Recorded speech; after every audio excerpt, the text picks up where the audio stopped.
Yo, it's your boy UnKasa. I'm here with Mikey T, the movie star. Report card ready, yo. You already know what it is. Can you tell me about when you first recorded with Cameron and actually how you two met for the first time? Met Cameron through a mutual friend, Luca Brasi. Shout out to Luca Brasi. Gumbo, jokes up. We had a little crew called the Taliban that stood for taking a look in Black American neighborhoods. You know what I'm saying? Around the time where the Taliban was kind of not the thing to represent. You know what I'm saying? And that was just a place that everybody came to. Every hip hop artist, don't matter who it was, every street dude used to just pull up on 145th because that's where we used to hustle at, 145th and Broadway. We used to sell the mixtapes, the Cool G, the Iceberg, cell phones, anything we can basically get our hands on. That was our hustle spot. So I used to, around the time when Cam was doing the SDE thing, he used to come around a lot, you know what I'm saying? And one day he came, it was raining outside, and he came and sat in the van just smoking a few blunts. And I told him, I was like, yeah, I know you just signed my little bro Juelz Santana. He's like, yo, you know Santana? I was like, yeah. No, word, that's Lil Juju. And he was like, word. He said, you rap too? I was like, yeah, I rap. He was like, let me hear you. I spit like 100 bars for Cam. Blew his mind. That nigga told Luke, I like, you hide niggas, man. You hiding talent. And from that day on, he was like, yo, I want you to come fuck with this set. So before that meeting that day, what did you actually know about Cameron? Was there like hood rumor about him? Was there street, music momentum starting to build? I was always a fan of Cam from the Confessions of Fire album. You know what I'm saying? I used to see Cam in the hood. You know what I'm saying? Cam and him was a little older than me, but I used to see him in the hood. We like Harlem is real small. You know what I'm saying? Harlem stretched from about 155th to about 110th. You know what I'm saying? East to west. So, if you popular, Cam was an All-American, so he was popular playing ball. He was tearing niggas up back in the days, rhyming and shit when he was Killer Cam and Murder Mace, you know what I'm saying? Children of the Corn Day. So I always heard of him, but I really got acquainted with Cam like 99, 2000, something around there. That's what's up, man. So following that day where you were actually able to spit for him, like you said, 100 bars, after that moment, what type of a relationship did you two take on? Cam always embraced me, you know what I'm saying? Out of me and Juelz was always friends, but out of the whole set, like the members, Cam and Juelz really embraced me. You know what I'm saying? It was always embracement coming from Cam.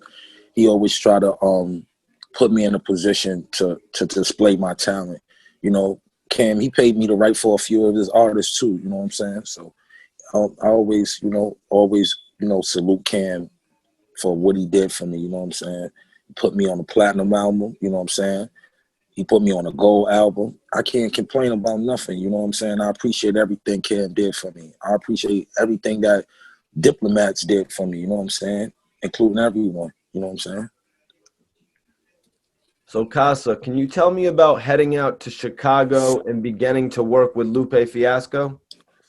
Yeah, me and Lupe met through Bryce Wilson again. I battled Lupe over a phone, over a speakerphone, and the battle got like crazy intense over the phone. So he was like, "Yo, we're gonna come to New York in a few months. We're gonna continue this." Actually, the day of the first annual BET Awards, because I remember watching that with him when Jay came out with the bucket and they did Eight to the Izzo and all that. That's the day we battled. Me and Lupe battled for like 2 hours. I got real cool with him. You know what I'm saying? We stayed, acquainted. My deal at Black Round had fell through due to staff change and all that. It was either I can leave or be shelved or just wait till they want to work with me. So I left, you know what I'm saying? I left with, a lump sum of money. And, I was just on ice. So one day Bryce was like, yo, you need to go move out to Chicago with Lupe and them. They got a whole label situation. Chili fuck with you. You need to go out there, free Chili. Shout out to everybody that was down with First and 15. Chili, Lupe, Dan Ryan, my man Bugs. He worked with Kanye right now. He did a lot of ghost producing for Kanye.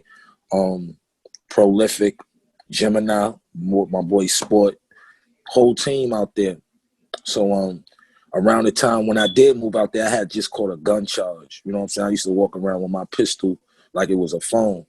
And I was going headed to a baby shower with my boy Double Trouble, and the D's pulled us over. And I got locked up for a gun. I wound up doing 5 years probation for it. So I was going back and forth to Chicago. When I came back from Chicago, when I left Chicago to come to New York for my sentencing, the crib that I lived in Chicago had got raided. So one of the artists, Gemini Sport, they called me and told me, yo, everything you've seen, everything that was at the crib, gone. All your clothes, everything is gone. The feds came in. So that's what stopped me from going back to Chicago. So I wanted to ask you, man, what do you think about the way that the Chicago hip hop scene has changed from, Common and Kanye West to Chief Keef and Little Durk, of course, rest in peace to King Von? Everything gotta evolve, man. Gotta evolve. You know what I'm saying?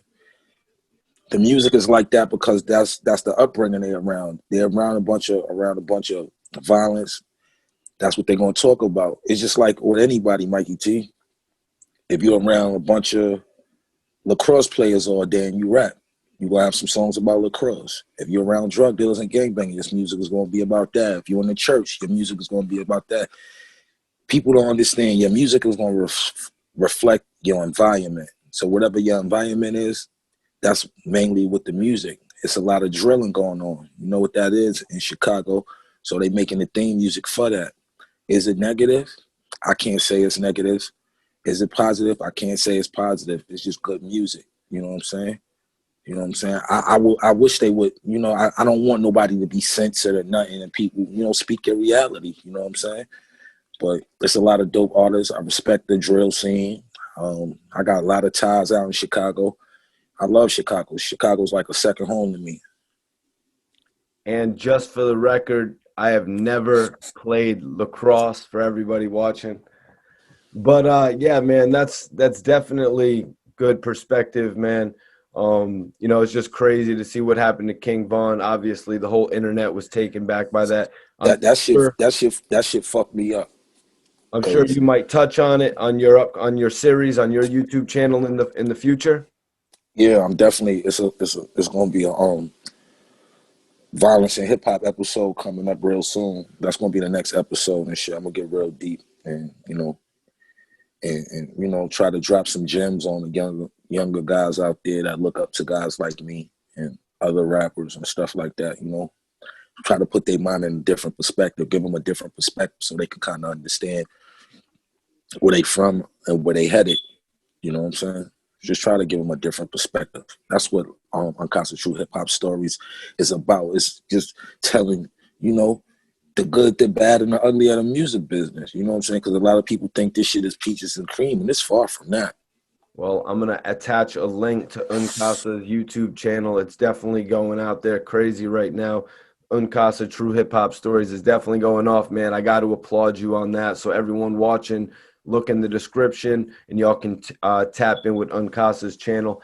But so from there, man, so when you were in Chicago, when did you get that call from Cameron to actually come back to New York? Or was that what it was? Nah, this is what happened. Before I moved to Chicago, I did the Diplomat intro.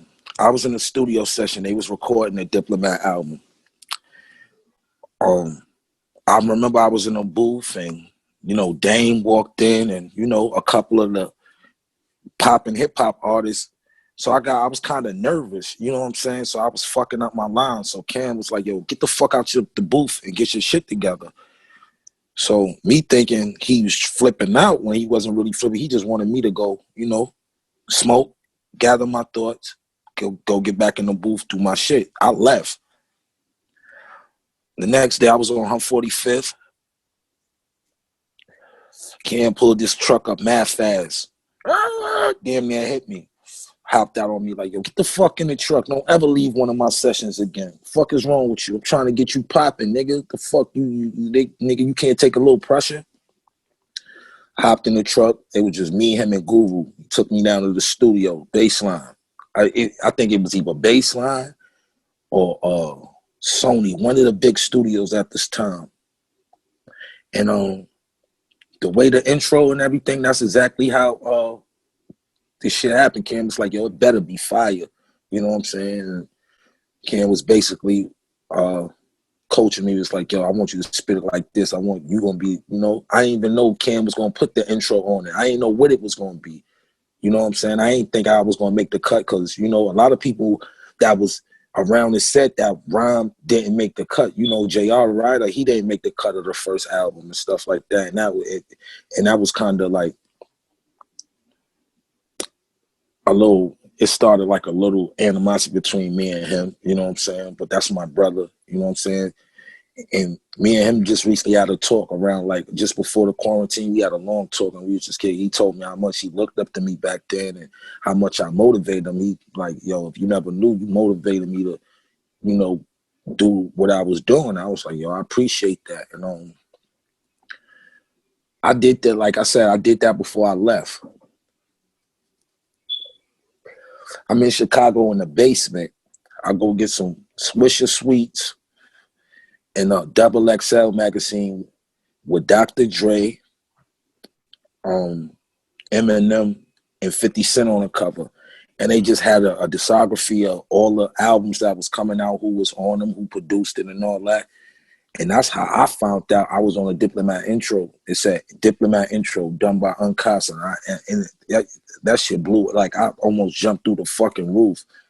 Like, I didn't even know. Like, and I think Lupe kind of felt some way about that because, you know, once I came back to New York and they heard the Diplomat album, they was like, yo, he down, he fucking with us, how he was fucking with them. It wasn't like that. I had laid the groundwork for the Diplomat shit before I even moved to Chicago. Because in the midst of that, I was still doing the Purple City mixtapes with Shice, you know what I'm saying, the Reloaded, the Matrix mixtapes and shit. So I was already, you know, in the mix with Dipset, but I was always doing my own thing. So that's how I got really introduced to Chicago.